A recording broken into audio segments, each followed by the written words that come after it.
I knew the HOA in my neighborhood was power-hungry, but I never thought they'd be bold or stupid enough to tow my car over a fake noise complaint. Yet there I was, standing in my driveway at 6 in the morning, staring at the empty space where my car used to be. I had barely taken a sip of my coffee when I heard the unmistakable click of heels approaching.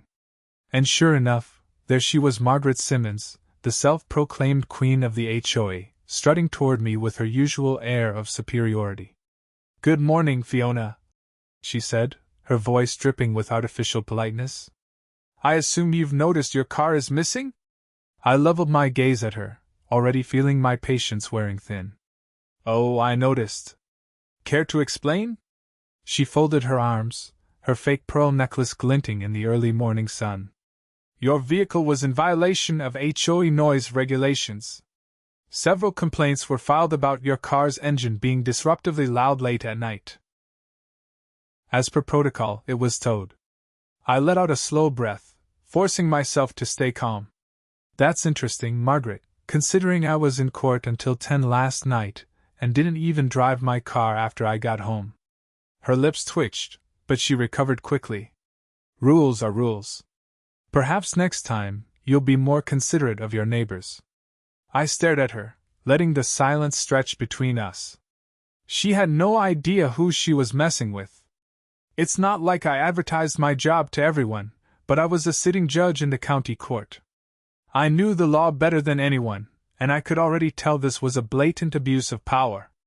I smiled, but not in the way Margaret probably expected. "Well then, Margaret, I hope you followed every single HOA regulation to the letter, because I'd hate for this little stunt to backfire." She scoffed. "It's all within our authority. If you have a problem, you can take it up with the board." I chuckled, shaking my head. "Oh, I'll be taking it up with someone, all right." Margaret walked away looking smug, but she had no idea that her reign of terror was about to come crashing down. I pulled out my phone and dialed a number I rarely used, one that belonged to the county's Legal Oversight Committee. If the HOA thought they could get away with this, they were about to learn what real authority looked like. I wasted no time. After Margaret strutted away, I walked straight back into my house, grabbed my legal briefcase, and started making calls. First, I contacted the towing company. They confirmed that the HOA had ordered my car's removal but refused to give specifics on what documentation they had provided. That was already a red flag. Towing companies required clear evidence of violations before seizing a vehicle, and I had a strong suspicion the HOA had fabricated whatever paperwork they submitted. Next, I reached out to the County Legal Oversight Committee. I had worked with them before on various municipal cases, and they knew me well enough to take my call seriously. I explained the situation in precise detail, making sure to highlight that my car had been towed without valid cause. They assured me they would look into it immediately. With that in motion, I turned to my own security footage. I had installed a high-definition system around my property after an incident last year when someone, likely Margaret, tried to fine me for a non-existent trash violation. The cameras covered my driveway and the street beyond, capturing everything in crystal-clear resolution. I scrolled through the footage from the previous night.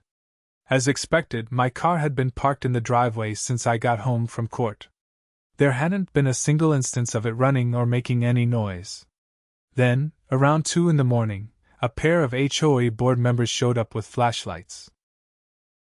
They inspected my car, one of them pulling out a clipboard and scribbling something down. 5 hours later, the tow truck arrived. That was all the proof I needed. I compiled the footage and sent it to the Legal Oversight Committee. Then, I made another call, this time to my close friend, Mark, a seasoned municipal attorney who specialized in HOA disputes. When I relayed the situation, he laughed in disbelief before assuring me that he would draft a legal challenge by the end of the day. By mid-morning, I drove a rental car to the impound lot. The attendant at the desk barely looked up as I handed over my paperwork. When I asked what documentation the HOA had provided, he hesitated before retrieving a folder. Inside, I found a forged complaint signed by 3 supposed neighbors claiming my car had been running excessively loud throughout the night. The problem? I recognized two of the names, both elderly residents who rarely left their homes and certainly wouldn't have been outside at night to hear anything. The third name belonged to a homeowner who had moved out 2 months ago. They hadn't even bothered to check if their fake complainants were still living in the neighborhood. I snapped high-resolution photos of each document before paying the impound fee. It was infuriating to hand over money for something that never should have happened, but I had bigger plans. This wasn't about getting my car back anymore, it was about exposing the HOA's corruption so thoroughly that they'd never recover from it. By the time I returned home, my inbox had a response from the Oversight Committee. They were escalating the matter for official review, citing potential fraud on the HOA's part. That was exactly what I wanted to hear. The next move was mine. I drafted an official complaint against the HOA, citing illegal towing, falsified documentation, and abuse of authority. Then, I reached out to the other board members excluding Margaret, and requested an emergency meeting. I framed it as a discussion on recent HOA enforcement actions, carefully wording it so they wouldn't know they were walking into an ambush. The meeting was scheduled for later that evening, and I spent the rest of the day gathering every piece of evidence I could. When the time came, I walked into the HOA's meeting room with my briefcase in hand. Margaret was already seated at the head of the table, flanked by 3 other board members. She looked confident, as if she expected me to grovel for an apology. That confidence wouldn't last long. I placed my briefcase on the table and methodically pulled out my documents. Before we begin, I'd like to address a serious violation committed by this board. Margaret's smile tightened. If this is about your car, I suggest you let it go. The decision was final. I slid the forged complaint across the table. Interesting, because this document submitted by the HOA contains fraudulent signatures. One of these complainants moved out months ago. The other 2 have no knowledge of this complaint and are willing to testify. Margaret's face paled slightly, but she kept her composure. Mistakes happen. I pulled out the next set of papers. And here's the towing request submitted to the impound lot, which cites a non-existent noise violation. I have security footage proving my car wasn't even in use during the times listed. One of the other board members shifted uncomfortably. Margaret, however, remained stubborn. You're blowing this out of proportion. I leaned forward just enough to make my point clear. No, Margaret, what's out of proportion is an HOA abusing its power to fabricate violations against homeowners. And as of this afternoon, the County Legal Oversight Committee is conducting a full investigation. That got her attention. Margaret's jaw tightened, her fingers gripping the armrests of her chair. The other board members exchanged wary glances. I wasn't done. I placed one final document on the table. And this is the legal motion I filed against the HOA. It demands full restitution for the impound fees, public acknowledgement of the misconduct, and a review of every fine or enforcement action taken in the last 12 months. If this board refuses to comply, I'll escalate further. Margaret's voice wavered slightly. You wouldn't. I met her gaze without blinking. I would. And I will. For the first time, she seemed to realize she was cornered. The other board members, sensing the danger, started distancing themselves from her. One of them even cleared his throat and muttered something about re-evaluating the HOA's enforcement policies. Margaret had no allies left in the room. I stood and gathered my documents. I expect a public response within 48 hours. If I don't get one, I'll see you all in court. Without waiting for a reply, I walked out. By morning, word had spread through the neighborhood. Residents who had been silent before started coming forward with their own stories: unjust fines, sudden rule changes, and mysteriously rejected maintenance requests. The HOA's corruption was unraveling fast, and there was nothing Margaret could do to stop it. She had picked the wrong person to mess with. By the time I woke up the next morning, the neighborhood was buzzing with whispers about the previous night's HOA meeting. People who had been too afraid to challenge the board were suddenly emboldened, and for the first time in years, Margaret wasn't the one controlling the narrative. I spent the early hours compiling additional documentation. Through my contacts at the county clerk's office, I requested a complete record of the HOA's recent enforcement actions. It wasn't just about my case anymore, I wanted to see just how deep their misconduct ran. It didn't take long for the results to come in, and what I found was staggering. The HOA had issued an absurd number of fines in the past year, many of them based on vague or non-existent violations. Some homeowners had been fined multiple times for the same so-called infraction, while others had been targeted for things that weren't even against the community guidelines. Even worse, I discovered a pattern: the majority of these fines were levied against residents who had previously spoken out against Margaret and her inner circle. The HOA wasn't just enforcing rules, they were using them as a weapon to punish anyone who dared to question their authority. With this evidence in hand, I drove to the county's municipal office. The Legal Oversight Committee had already begun their investigation, but I was about to give them something they couldn't ignore. I handed over the compiled records, highlighting the clear pattern of abuse. The committee members exchanged knowing glances as they skimmed through the documents. One of them, a sharp-eyed woman named Linda, leaned back in her chair and exhaled. "This is worse than we thought," she admitted. "Not only is this unethical, but if these fines were enforced without proper legal backing, the HOA could be facing serious legal consequences." That was exactly what I was counting on. Linda assured me they would expedite their review and take immediate action if necessary.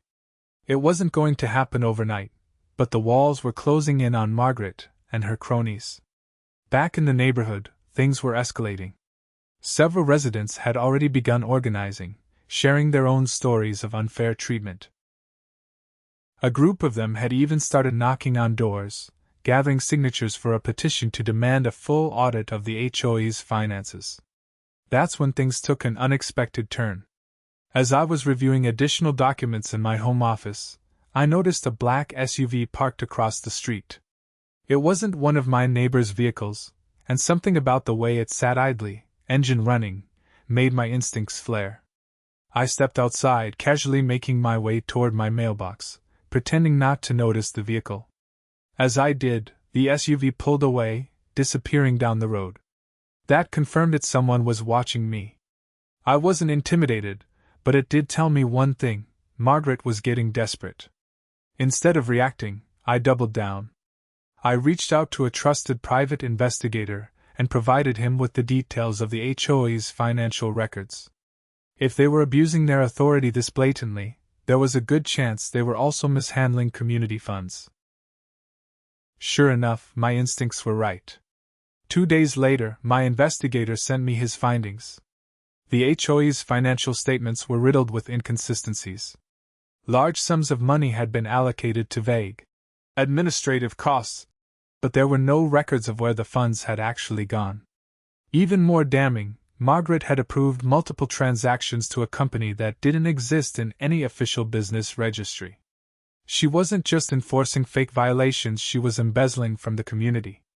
Armed with this evidence, I made one final call to a local investigative journalist who had a reputation for exposing corruption. It didn't take much to get her interested. The following evening, she arrived at my house with a cameraman, eager to document everything.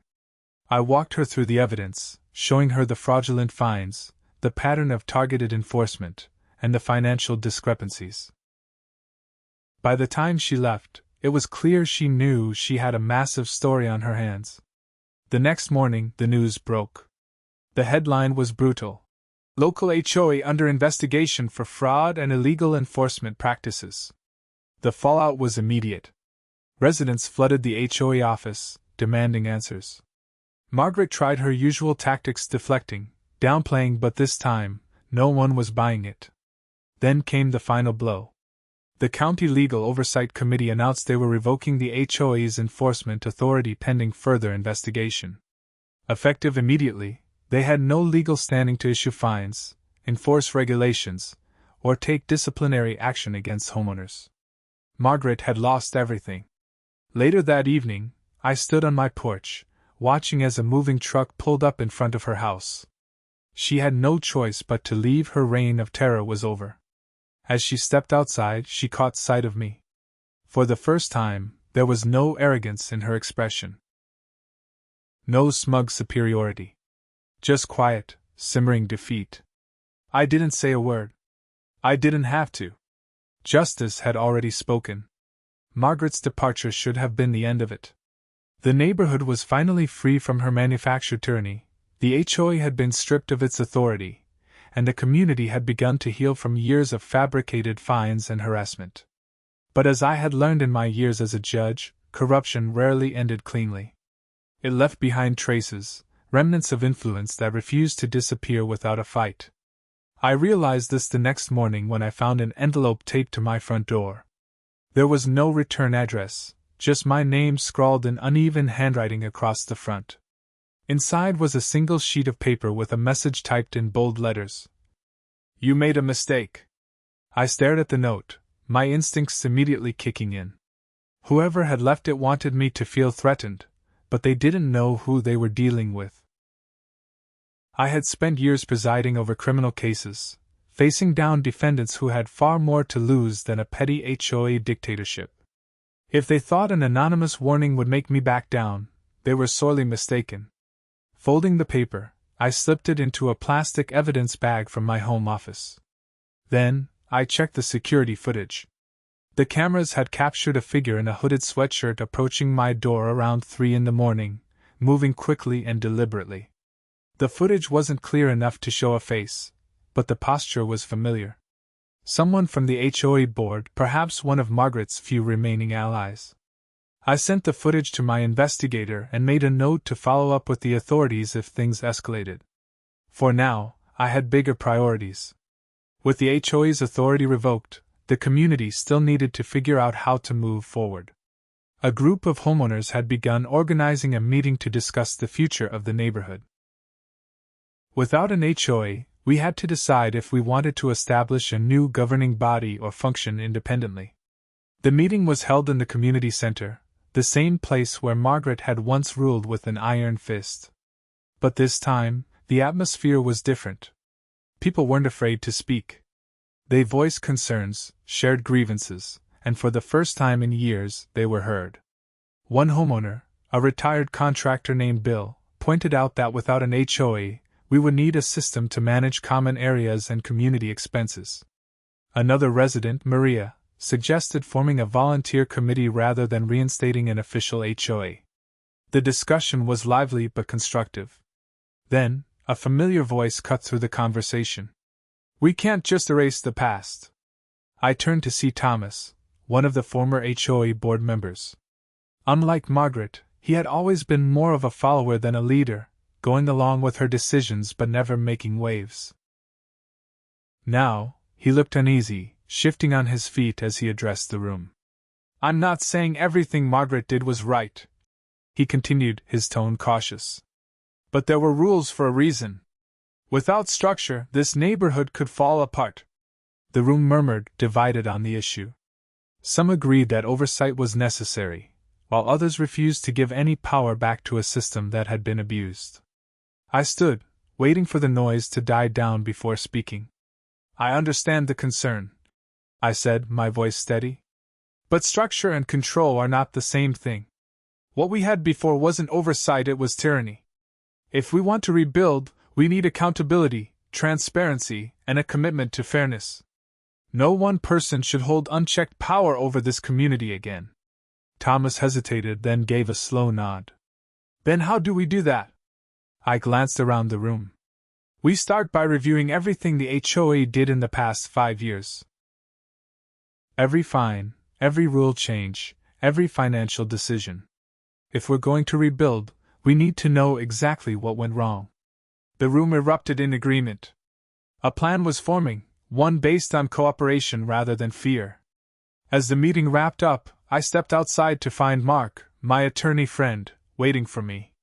He had been following the situation closely and had just received an update from the county investigators. "They found something interesting," he said, handing me a folder.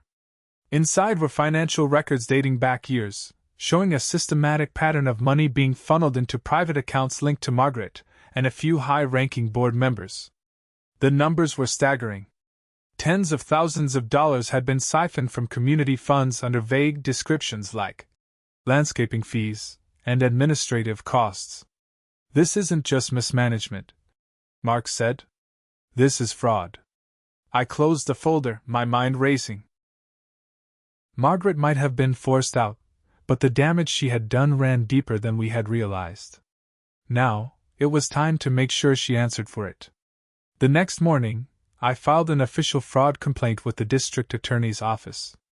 The evidence was overwhelming, and within hours, an investigation was formally launched. By the end of the week, Margaret was arrested. The news spread like wildfire. The same woman who had lorded over the neighborhood with unchecked arrogance was now facing felony charges. The remaining board members who had been complicit quickly began cooperating with investigators, desperate to save themselves. As for the neighborhood, we moved forward. A new system was put in place, one where residents had a voice, where decisions were made collectively, and where no one would ever suffer under the weight of unchecked power again. Justice had been served. And this time, it was permanent.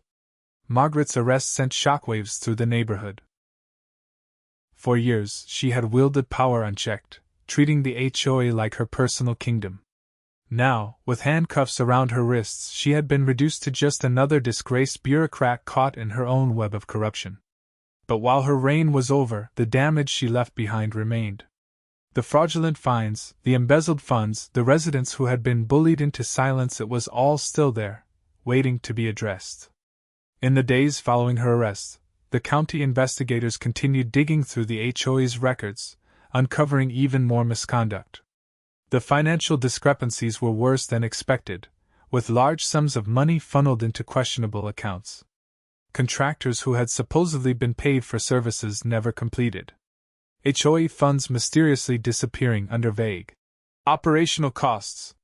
It was a mess, and the deeper they went, the clearer it became that Margaret hadn't been acting alone.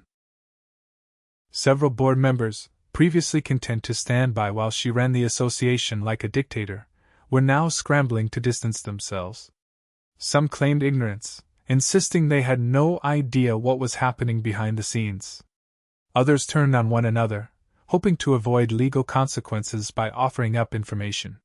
One of them, a man named Richard, who had been Margaret's right-hand enforcer, agreed to cooperate with investigators in exchange for leniency. He provided details on how fines had been fabricated, how homeowners had been targeted for speaking out, and how the HOA's financial records had been manipulated to cover up the siphoning of funds. His testimony was damning, and the fallout was immediate. Several board members resigned in disgrace, while others found themselves under investigation. But even with the worst offenders removed, the neighborhood was left in shambles. Without the HOA's authority, some residents feared chaos. Others, still bitter over years of mistreatment, wanted nothing to do with any form of community governance.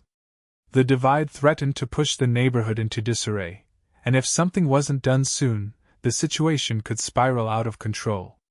That's when the idea was proposed: a full community audit.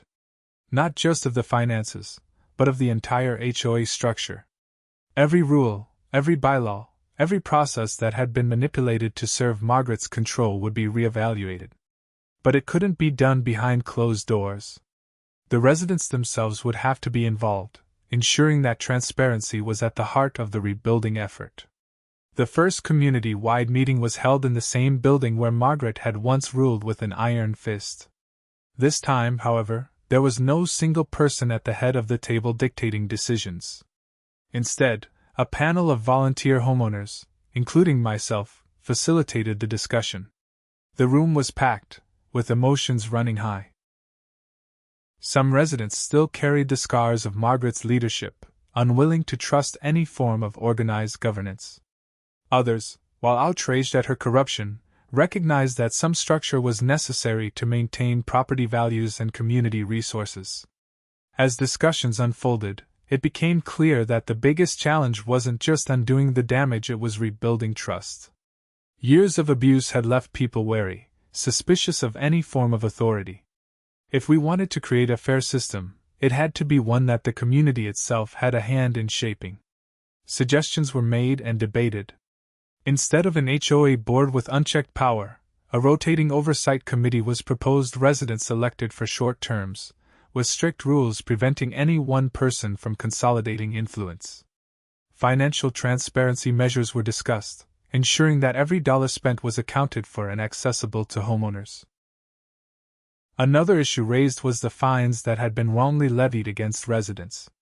Many homeowners had paid thousands over the years in fraudulent citations, and now that the HOA's corruption had been exposed, they wanted restitution. This led to one of the most contentious discussions of the night. Some argued that the stolen funds should be repaid from the HOA's remaining reserves, but with the extent of the embezzlement still being uncovered, there was no guarantee that the money was even there. Legal action against the former board members was another option, suing them personally for damages. As the meeting stretched into the late hours, a temporary solution was reached. An independent financial auditor would be brought in to assess what remained of the HOA's funds. Once the full extent of the losses was known, a course of action would be determined. Over the next several weeks, progress was slow but steady. The audit revealed that while a significant amount had been stolen, there were still enough assets remaining to begin compensating the most egregiously affected homeowners. Legal action against Margaret and her closest allies was moving forward, and with the weight of both the community and the county's legal system against them, they had little chance of escaping consequences. But perhaps the biggest victory wasn't just in the legal battles or financial recoveries, it was in the way the neighborhood itself was changing. Where fear and resentment had once ruled, there was now open discussion. The residents, once divided by HOA intimidation, were coming together, realizing that their collective voice was stronger than any corrupt authority. One evening, as I walked through the neighborhood, I noticed something different. People were outside, talking to their neighbors, engaging in ways they hadn't before. The tension that had once hung over the community was slowly lifting, replaced by something that had been missing for far too long: unity. Margaret had tried to control this neighborhood through fear and manipulation. But in the end, she had only accomplished one thing: she had given the residents a reason to stand together, to take back what was rightfully theirs. And with her gone, they were finally free to build something better. With Margaret behind bars and the HOA stripped of its authority, the neighborhood was finally free from its years of oppression. But freedom came with its own challenges. Without an HOA dictating every aspect of life, the residents were left to figure out how to move forward. Some feared the neighborhood would fall into chaos without strict oversight, while others believed the best course of action was to eliminate any governing body altogether. As the weeks passed, signs of change became evident. The once pristine, suffocatingly uniform lawns started taking on individuality. Some homeowners planted flowers where HOA-approved shrubs had once stood. Others repainted their homes in colors that would have never passed Margaret's rigid standards. The neighborhood was breathing again, evolving into something real rather than a sterile, dictated image of perfection. The financial audit revealed the full extent of Margaret's crimes. The missing money amounted to a staggering sum, with thousands of dollars funneled into private accounts belonging to her and her cronies. The district attorney's office built a rock-solid case against them, ensuring that they wouldn't just face fines but real prison time. Meanwhile, attorneys worked on recovering as much of the stolen funds as possible, but it was unlikely that all of it would ever be returned. Despite everything, the most significant shift wasn't financial, it was in the community itself. Where before neighbors had lived in quiet resentment, now they were engaged in rebuilding together. People who had once avoided each other out of fear of HOA retaliation now collaborated on new neighborhood initiatives. Residents who had been fined for trivial violations like leaving their trash bins out an hour too long or parking slightly over the property line were now free to live without the looming threat of punishment. A homeowners committee formed, made up of volunteers willing to take on the responsibilities the HOA had once abused. But this wasn't going to be another power-hungry board. Instead of authoritarian rule, decisions were made collectively, with every homeowner given a vote on major issues. The first order of business was to ensure transparency. Every financial transaction, every decision, and every proposed rule was published for the entire neighborhood to see. Legal experts advised on structuring the new system in a way that prevented another Margaret from rising to power. No single individual could dictate policies on their own, and no fines could be issued without community-wide approval. The goal wasn't to create another governing body that ruled with fear but to establish a fair system that actually served the residents, not controlled them. With the HOA gone, the neighborhood events took on a different energy. Where before, gatherings felt forced and monitored, now they were lively and genuine. People hosted barbecues, block parties, and movie nights in their driveways.